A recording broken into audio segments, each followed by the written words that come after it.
And so the Jews were able to conceal a lot of their most blasphemous statements about the Lord Jesus Christ because people didn't speak Hebrew. Here's what they say about Jesus in the Talmud.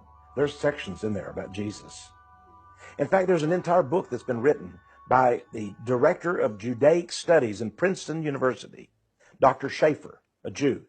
He's written a book, Jesus in the Talmud. So if you want to know what Jesus has to do with the Talmud, get his book, Jesus in the Talmud by Dr. Schaeffer. Peter Schaeffer is head of the Judaic Studies at Princeton University. In his book, Jesus in the Talmud, he documents and analyzes every time Jesus is mentioned in the pages of the Talmud. Keep in mind that the Talmud was written hundreds of years after Christ lived. And so it has references about Jesus in it, and they are hateful, blasphemous references. According to the Talmud, Jesus was the product of adultery, the bastard son of Mary and a Roman soldier named Pantera. He spent his early life in Egypt, where he learned black magic, idolatry, and sorcery. Jesus was born to a whore. Mary was a whore. She had sexual relations with many men. The father was a Roman centurion. The Talmud further blasphemes the Lord Jesus by calling him a fool and comparing him with Old Testament villains such as Balaam, Ahithophel, Doeg, and Gehazi. Does the Talmud talk about the Jews killing Jesus? Or vaguely, but Maimonides believes that the Jews killed him, that the Jews executed him because of certain of his doctrines and so forth. Do you believe that the Jews killed Jesus? It's possible the Jews did kill Jesus. Right. So okay. let's say they did. All right, maybe he deserved to die. Maybe he was a troublemaker. Let's assume we did. So we killed somebody.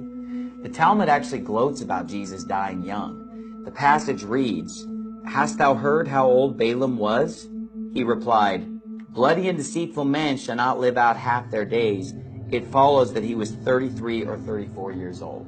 And you say, wait, that passage says Balaam, not Jesus. But look at the footnote at the bottom of the page. Balaam is frequently used in the Talmud as a type of Jesus. Not only that, but in the Jewish Encyclopedia, Volume 2, page 469, under Balaam it says, Balaam given to Jesus in Sanhedrin 106b and Gittin 57a. Peter Schaeffer states in his book, Jesus in the Talmud, that there can be no doubt that the narrative of the execution in the Talmud refers to Jesus. In fact, the book states, there is no reason to feel ashamed because we rightfully executed a blasphemer and idolater. Jesus deserved death, and he got what he deserved. Elsewhere, the book states, he was a blasphemer and idolater, and although the Romans probably could not care less, we insisted that he get what he deserved. We even convinced the Roman governor, or more precisely, forced him to accept that this heretic and impostor needed to be executed, and we are proud of it. Schaeffer said in an article that appeared in Publishers Weekly concerning his new book, I certainly don't want to harm Jewish-Christian dialogue, but dialogue requires honesty, and I'm trying to be honest. There are Masonic Jews today who want to take the Talmud and make it Christian. How can you take a damnable book and make it Christian? All of these lies about Jesus are right there. The church